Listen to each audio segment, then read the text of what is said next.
नमस्कार. स्वागत आहे तुमचं आपल्या YouTube चॅनलमध्ये. तर आज आम्ही चाललो होतो खारघरच्या इस्कॉन टेम्पलला.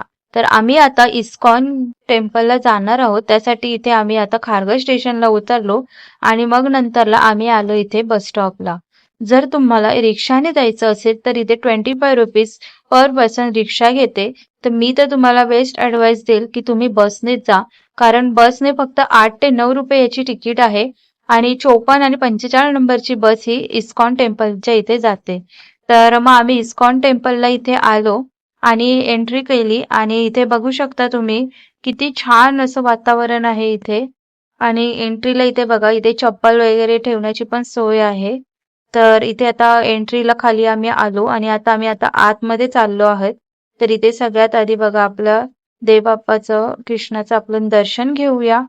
आणि मग नंतरला तुम्ही इथे बाहेरचा परिसर इथे बघू शकता. इतकं छान वातावरण होतं ना, संध्याकाळी गेलो त्याच्यामुळे ना खूप छान असं वातावरण इथे होतं. आणि इस्कॉन टेम्पल आहे ना, हे खारघरमध्ये खूपच फेमस टेम्पल आहे. खारघरमधील हे मंदिर आहे ना, श्री राधा मदन मोहनजी मंदिर म्हणून हे ओळखलं जातं. आणि हे मंदिर आहे ना, सुमारे 8 एकर परिसरात पसरलेले आहे. त्यामुळे ना त्याची भव्य वास्तू आणि इथलं शांत असं वातावरण हे ना भाविकांना आकर्षित करतं. आणि इथे ना भगवान श्रीकृष्ण आणि राधाराणी यांची सुंदर अशी मूर्ती आहे. आणि या मंदिरामध्ये ना दररोज आरती, भजन, कीर्तन आणि भगवद्गीता याचं प्रवचन आणि असे विविध धार्मिक कार्यक्रम आयोजित केले जातात. आणि जेव्हा जन्माष्टमी असते ना, तेव्हा इथे खूप मोठ्या प्रमाणात सण साजरे केले जातात. आणि इस्कॉन हे मंदिर केवळ प्रार्थनेचंच ठिकाण नाही, तर ते अध्यात्म, संस्कृती आणि मानवतेचा संदेश देणारे एक महत्त्वाचे केंद्र आहे. इथे गेल्यावर आहे ना नक्कीच मनाला अशी शांती आणि सकारात्मक ऊर्जा मिळते. तुम्ही ना नक्कीच इथे व्हिजिट करून बघा. इथे आल्यावर ना तुम्हाला खूपच प्रसन्न वाटेल. आणि बेस्ट म्हणजे ना इथे तुम्ही बघू शकता इतकं मोठं मंदिर आहे ना आणि इथे तुम्हाला बघू शकता इथे प्रत्येक ठिकाणी बघा इथे देवाचे अवतार आहेत. इथे तुम्ही सगळ्यात आधी बघा विठ्ठल आणि रुक्मिणीचा अवतार इथे तुम्हाला बघायला भेटेल. त्याचबरोबर इथे बाहेरच्या परिसरात तुम्ही बघा इथे आलात ना दर्शन घेऊन बाहेर हरे कृष्णा हरे कृष्णा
वेगळे देवांचे अवतार आहेत.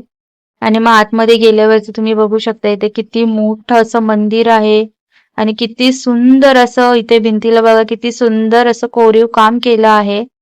आणि खूपच छान आहे इथे रोज इथे बघा आम्ही आलो होतो ना तेव्हा इथे कीर्तन वगैरे सगळं चालू होतं. आणि 7 वाजता ना हे मंदिर पुन्हा दरवाजे या मंदिराचे ओपन होतात. अर्ध्या तासासाठी बंद होतं 6:30ला आणि पुन्हा 7 वाजता हे ओपन होतं. तर 7 वाजले आणि बघा इथे परत हे दरवाजे ओपन झाले इथे बघा. आणि इतकी छान आणि सुंदर अशी राधाकृष्णाची मूर्ती होती ना, खरंच पाहून ना खूपच मनाला प्रसन्न वाटलं. त्यामुळे ना नक्कीच इथे एकदा व्हिजिट करा.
With every step I take along this sacred way, oh Krishna, let me feel your love today.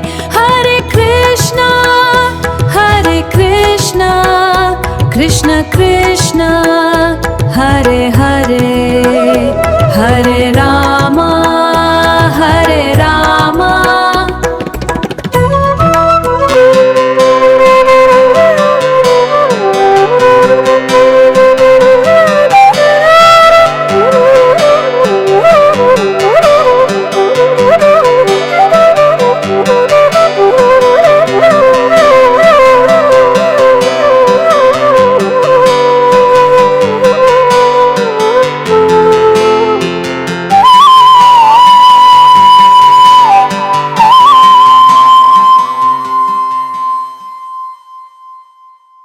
आणि इथे ना तुम्हाला म्युझियम सुद्धा पाहायला भेटेल. म्युझियम मध्ये ना पूर्णपणे तुम्हाला इथे सगळं देवांच्या वस्तू वगैरे भेटेल. आपलं देवपूजेचं सामान वगैरे सगळं तुम्हाला इथे मिळेल. लहान मुलांसाठी बघा इथे फ्रॉकी वगैरे आहेत, त्याचबरोबर साड्या वगैरे आणि सगळं देवाचं सामान इथे तुम्हाला मिळून जाईल. त्याचबरोबर इथे तुम्हाला पुस्तकं सुद्धा मिळतील देवाची वाचायला वगैरे. तर खूप छान असं म्युझियम आहे हे. त्याच्यामुळे ना नक्कीच एकदा इथे पण व्हिजिट करा. खूपच मस्त मस्त इथे वस्तू आहेत. श्रीकृष्णाचे तर खूप सारे इथे तुम्हाला भेटतील कपडे. खूप छान असं मुकुट वगैरे आहेत. त्याचबरोबर मूर्त्या वगैरे शोपीसचे पण इथे वस्तू आहेत. देवांच्या मूर्त्या सगळं तुम्हाला इथे मिळेल. त्यासाठी नक्कीच तुम्ही एकदा या टेम्पलला ना व्हिजिट करा.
आणि माझा हा व्हिडिओ तुम्हाला आवडला असेल तर आपल्या चॅनेलला सबस्क्राईब करा आणि कमेंटमध्ये राधे राधे हरे कृष्ण टाईप करायला विसरू नका.